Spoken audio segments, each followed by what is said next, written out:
Hi everybody, welcome back to my channel. My name is Tori Brame. I'm so glad you're here today. I talk about depression, chronic illness, ways of coping with both.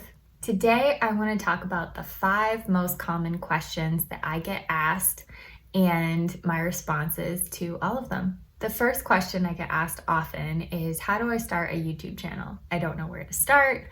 Tell me where you started, what's going on? I think it's really important to start with a clear mission and have kind of like a mission statement for yourself. You don't necessarily have to write this down, but I think it is a good idea to think about. What do you want to accomplish with your channel? Do you want to bring awareness to a certain thing? Do you want to teach a certain thing? Do you have just ideas that you want to process in front of an audience? None of these things are incorrect. You just need to know what you want to do. I also say it's very important to just start. You don't need to wait until you have enough money to buy the $4,000 camera or, get the microphone that's supposed to be like movie quality, anything like that. I started out using my phone. It was in front of my living room set up where I had my face to the window so that I would get good lighting, and that was just where I started. Those videos now have a lot of views. They might not deserve that many views, but a lot of people have watched them. A lot of people have reached out to me because of them.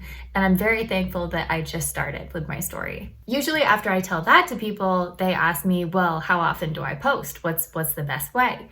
And I always say, pick a frequency that can be consistent for you. If your frequency is 3 times a year, that's great. If you are bedridden, don't really have anything to do, you're really excited about this, and you feel like you can post 3 times a week, awesome, do that. Whatever you do, it needs to be consistent. It needs to be something that you can put out with the same amount of frequency so that when people catch on to your channel and they're like, wow, this is really cool, I want to keep watching this, they can get that new content coming in all the time. Some of my very favorite YouTubers only post once a month, and every time they post, I get really excited and I jump on. Other of my favorite YouTubers post 3 times a week, and I only watch about 25% of their videos because who has that kind of time? So again, there is no wrong way of doing this. Just make that commitment to yourself and also to your followers. Even if you have like 2 followers and it's your aunt and your mom, like that's totally fine. Make that commitment to them and for all the imaginary followers that you will have once you get your channel up and going.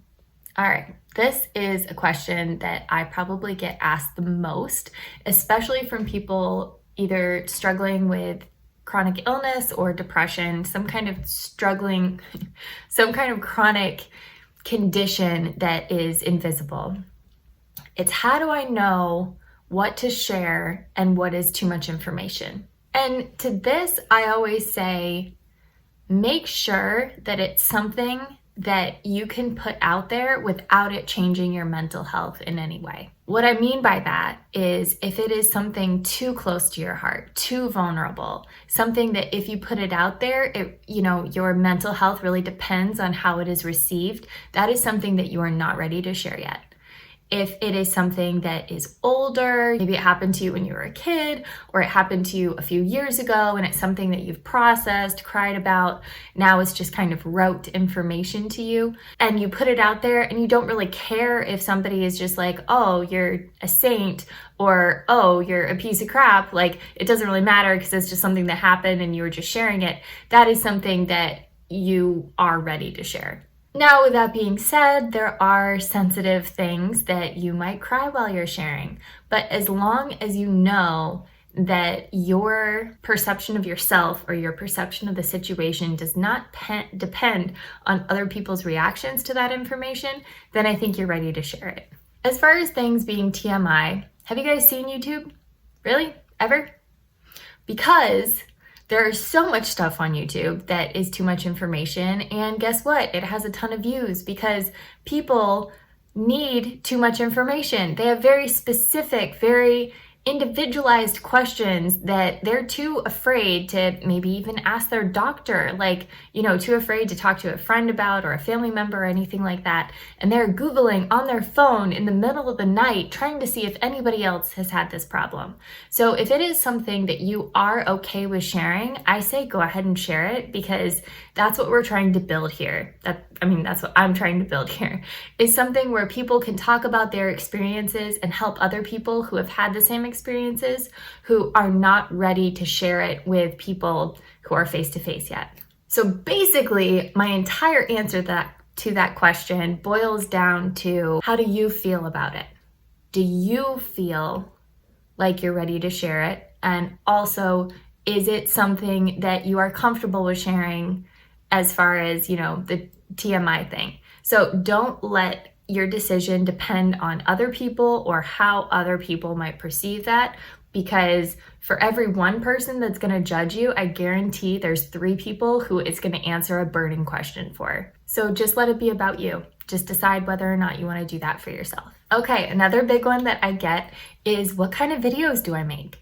This is something that there is so much diversity on with YouTube. Like, you can get videos that are all gimmicks, like they have costumes and they have sound effects, and it's like this cinematic event, watching like a 5-minute video of somebody, and people have a really great time watching those. You also have ones where they have just shit cameras on their laptops, and they're doing it on their laptop, and they might be sitting on the edge of the bed and just talking for like 10 minutes with absolutely no editing, terrible light, all that. Both types of videos get millions of views. So what I always tell people is, make the type of videos that you enjoy watching or that you enjoy making.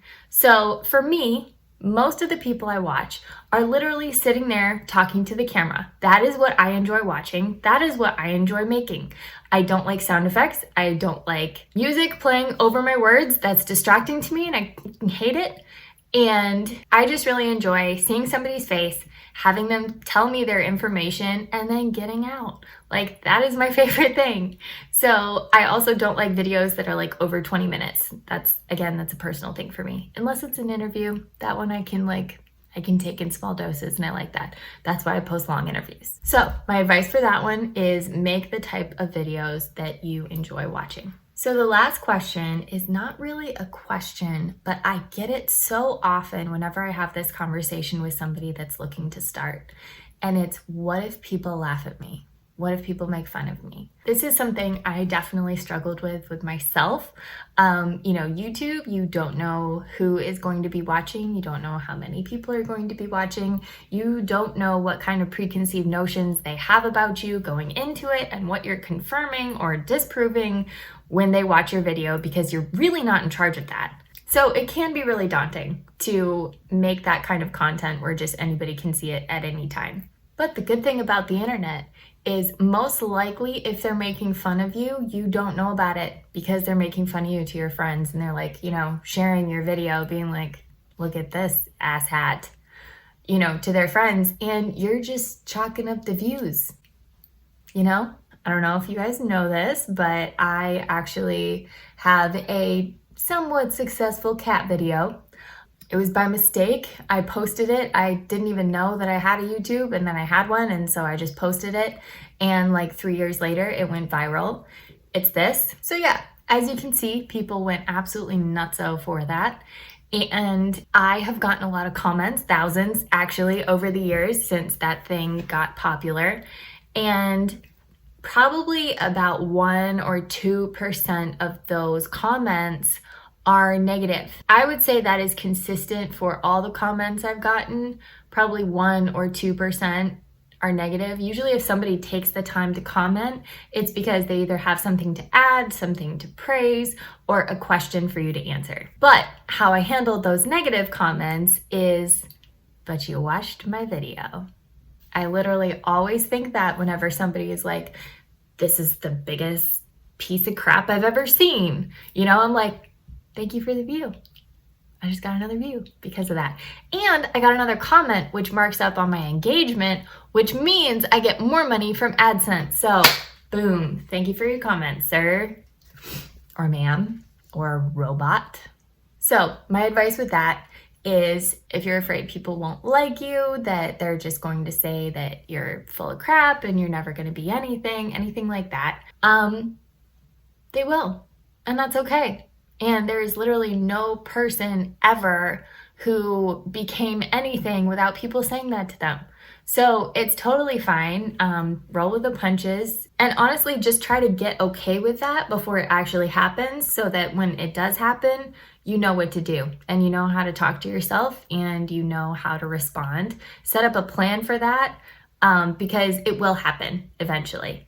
And if it never does, that's awesome. Like, good for you. Also, you don't know that it never has because you're not watching everybody who has watched your video. So just assume it will, and then assume that it has, and then move on, because it's really not that big of a deal in the grand scheme of things. So those are the questions that I commonly am asked, and I would love to answer more if you guys have more. So put any more questions down in the comments if you would. I think the most important thing is to just start and do it for you, and do it because it's fun, not because you're gonna make a ton of money, because it's really hard to make a ton of money on YouTube. I haven't done it. And not for anybody else, unless it's part of your mission, which again is for you. Like, I want people to know that they're not alone. And I want people to know that, you know, all these things that have happened to me have happened to me, so that if it happens to somebody else, they think, that happened to Tori and she's okay and she turned out okay, or she's still going through it and she's still living her life and okay. You know, just like whatever it is, I want people to know that they're not alone. So again, that is my mission. That is for me. It's not for anybody else. All right, I'm gonna stop talking. I love you guys. Talk to you later. Bye.